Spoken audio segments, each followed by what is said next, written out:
हाय दोस्तों, आप सब कैसे हो। मुझे पता है कि आप सब बहुत अच्छे से होंगे। तो चलिए आगे बढ़ते हैं। आज हम इस वीडियो में टेंस के बारे में पढ़ेंगे। टेंस का मतलब हिंदी में होता है काल या समय। और टेंस 3 प्रकार का होता है दोस्तों। पहला होता है प्रेजेंट टेंस, दूसरा होता है पास्ट टेंस और तीसरा होता है फ्यूचर टेंस।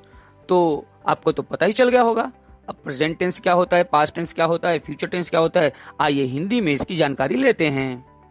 दोस्तों, प्रेजेंट को हिंदी में वर्तमान बोलते हैं, पास्ट को भूत बोलते हैं और फ्यूचर को भविष्य बोलते हैं। तो अगर हम इनके साथ में टेंस लगा दे तो हो जाएगा प्रेजेंट टेंस वर्तमान काल, पास्ट टेंस भूतकाल, फ्यूचर टेंस भविष्य काल। दोस्तों, टेंस तो आपने जान लिया कि 3 प्रकार के होते हैं, लेकिन क्या आप जानते हैं कि इन तीनों के 4 बेटे होते हैं। तो आइए उनका नाम जानते हैं। इंडेफिनिट, कंटिन्यूअस, परफेक्ट और परफेक्ट कंटिन्यूअस। दोस्तों, तो जैसे कि इंडेफिनिट का मतलब होता है निश्चित, कंटिन्यूअस का मतलब होता है लगातार या सतत, परफेक्ट का मतलब होता है पूर्ण और परफेक्ट कंटिन्यूअस टेंस का मतलब होता है पूर्ण और लगातार। ठीक है, तो इसी तरह से चारों में भी फिट होता है। ठीक है दोस्तों, टेंस 4 स्तंभों पर खड़ा है।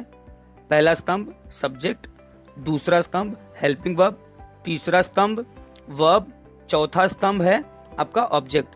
तो सब्जेक्ट का मतलब होता है कर्ता, हेल्पिंग वर्ब का मतलब होता है सहायक क्रिया तथा वर्ब का मतलब होता है क्रिया और ऑब्जेक्ट का मतलब होता है कर्म। तो आइए इसको थोड़ा डिटेल से जानते हैं इसके बारे में।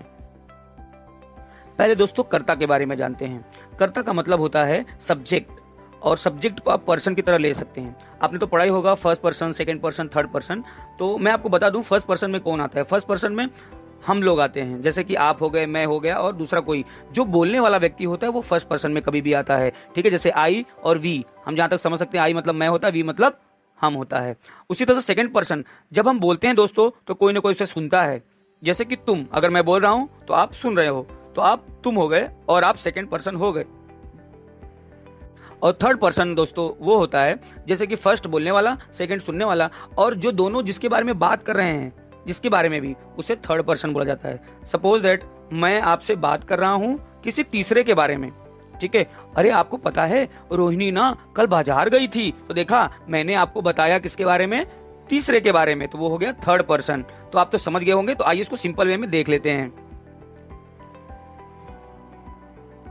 अधिकतर जगहों पर प्लूरल के साथ में आई, वी, यू, दे तथा प्लूरल नाउन यूज होता है तथा सिंगुलर नाउन में he, she, it and singular noun use होता है। ठीक है दोस्तों, तो जैसे कि आप समझ गए होंगे कि सिंगुलर और प्लूरल क्या होता है। सिंगुलर का मतलब होता है एक वचन, प्लूरल का मतलब होता है बहुवचन। एक वचन का मतलब होता है रोहन, सोहन, किसी का भी नाम ले लीजिए दोस्तों जो सिंगल हो, और बहुवचन में जैसे हम, तुम, वे लोग। ठीक है, इस तरह से ये प्लूरल हो गया दोस्तों। तो चलिए आगे बढ़ते हैं। सब्जेक्ट यानी कर्ता क्या क्या रोल निभाते हैं, किस तरह से उनका हिंदी में अनुवाद किया जाता है, तो आइए चल जानते हैं। जैसे आई का मतलब होता है मैं और मुझे, वी का मतलब होता है हम, हमें, यू का मतलब होता है तुम, तुम्हें, दे का मतलब होता है वे, उन्हें, ही का मतलब होता है वह लड़का या उसे, सी का मतलब होता है वह लड़की या उसे, इट मतलब होता है यह। नेम, नाम में आप कोई भी नाम ले लीजिए, सूरज, सोहन, मोहन, रोहन। ठीक है दोस्तों, तो मुझे ऐसा लगता है आपको ये समझ में आ गया। चलिए आगे बढ़ते हैं। हेल्पिंग वर्ब क्या है ये हेल्पिंग वर्ब? हेल्पिंग वर्ब यानी सहायक क्रिया। सहायक क्रिया बहुत सारी हैं, आपने तो पहले पढ़ भी लिया होगा, तो मैं आइए आपको बताता हूँ। हेल्पिंग वर्ब से मतलब सहायक क्रिया। सहायक क्रिया कौन सी हो गई? जैसे कि is, am, are, was, were, will, shall, has, have, had, will be, shall be, being, been, can, could, may, might, should, would, must. इस तरह से दोस्तों बहुत सारे वर्ड्स हैं। ठीक है, तो ये तो चलते ही रहेंगे, तो इनके बारे में आपको नॉलेज मिल गया होगा दोस्तों। तो चलिए आगे बढ़ते हैं कि आगे वर्ब किसे कहते हैं। वर्ब का मतलब क्या होता है? तो वर्ब मतलब क्रिया। क्रिया मतलब जो कर्ता द्वारा कोई कार्य किया जाता है उसे हम कार्य बोल सकते हैं या फिर काम बोल सकते हैं, उसे ही हम क्रिया बोलते हैं। इंग्लिश में उसको वर्ब बोलते हैं। जैसे कि आना मतलब कम, पढ़ना मतलब रीड, जाना मतलब गो, लिखना मतलब राइट, दौड़ना मतलब रन, सीखना मतलब लर्न, और इसकी जो कुछ फंडामेंटल्स हैं वो और भी पढ़ते हैं। और सबसे अंत वाला है ऑब्जेक्ट। ऑब्जेक्ट का मतलब होता है कर्म। जब कर्ता या जब कोई आदमी कोई कार्य करता है और उसके द्वारा कोई परिणाम प्राप्त होता है उसे हम दोस्तों कर्म कहते हैं। ठीक है, तो इसको जानने के लिए सबसे पहले हम थोड़े से कुछ चीजें हैं जिन्हें हम एक बार देख लेते हैं, जिसे रूल्स बोलते हैं। आइए थोड़ा देख लेते हैं। दुनिया में दोस्तों सब चीजों के लिए नियम बनाया है। नियम मतलब आप समझ सकते हैं कि एक रूल से बना हुआ है, जिसकी वजह से टेंस में भी कुछ रूल्स दिए हुए हैं। जैसे कि अब आप ये समझिए कि पूरे टेंस को समझने के लिए हमें एक रूल से गुजरना पड़ता है, जो कि है subject plus helping verb plus verb plus object, और इसी के बेसिस पर रूल्स बनाने के बाद में 4 तरीके से इसे फॉलो किया जाता है। ठीक है, जैसे कि आइए जानते हैं।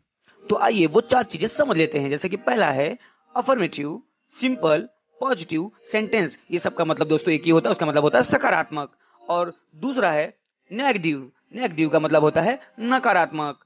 और तीसरा होता है इंटरोगेटिव, इंटरोगेटिव या इंटारगेटिव आप इसे बोल सकते हैं, बहुत लोग इसे इंटरोगेटिव बोलते हैं। ठीक है, तो अब इसी तरह से उसको बोलते हैं, इंटरोगेटिव को बोलते हैं प्रश्नवाचक।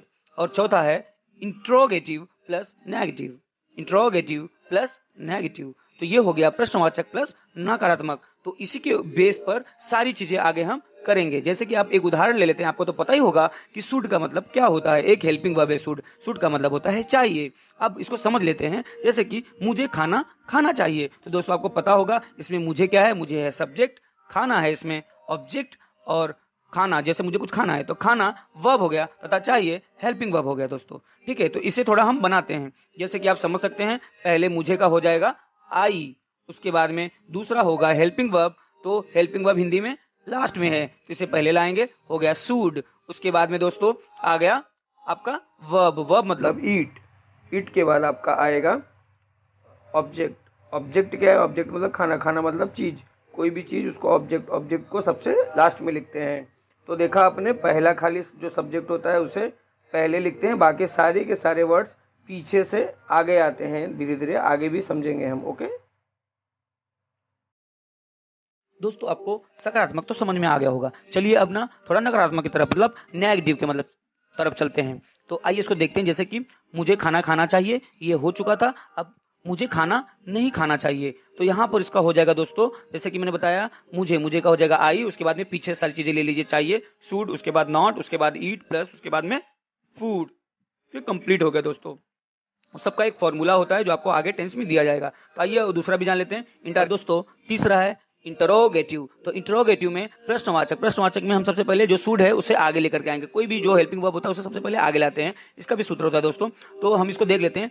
शुड, जैसे कि अब क्या मुझे खाना खाना चाहिए, तो क्या आया, तो जो हेल्पिंग वर्ब होता है उसे ही आगे कर दिया जाता है। इसमें हो गया शुड आई ईट फूड। अब उसी तरह से इंटरोगेटिव और प्लस नेगेटिव ये दोनों मिलाएंगे, प्रश्नवाचक और नकारात्मक, इसको इस तरह से बन जाएगा should I not eat food. तो देखा दोस्तों, ये वीडियो यहाँ पर हमने सही तरीके से बताने की कोशिश की है। अगर इस वीडियो को आप समझ गए तो आने वाले टेंस को भी आप आराम से और शांतिप्रिय तरीके से समझ पाएंगे दोस्तों। तो यहाँ पर जो भी स्पेलिंग्स हैं, और सबसे इंपॉर्टेंट बात यह है कि जो इसमें सबसे मेन अहम रोल जिसका है वो है फॉर्म ऑफ द वर्ब्स। दोस्तों अगर आपको फॉर्म ऑफ द वर्ब्स नहीं आ रहा है या आपको नहीं मिल रहा है, तो हमारी एक वीडियो है, आपको स्क्रीन पे दिख रही होगी। इस वीडियो को जाइए और देखिए, और देखने के बाद में दोस्तों इसमें जितनी भी चीजें लिखी हुई हैं फॉर्म ऑफ द वर्ब्स का, फर्स्ट, सेकंड एंड थर्ड, ये तीनों फॉर्म जो भी हैं इसके, उसको आप क्या करेंगे, लर्न करें। और लर्न करने के बाद में दोस्तों आपको ये सारी चीजें ऑटोमेटिकली समझ में आने लगेगी।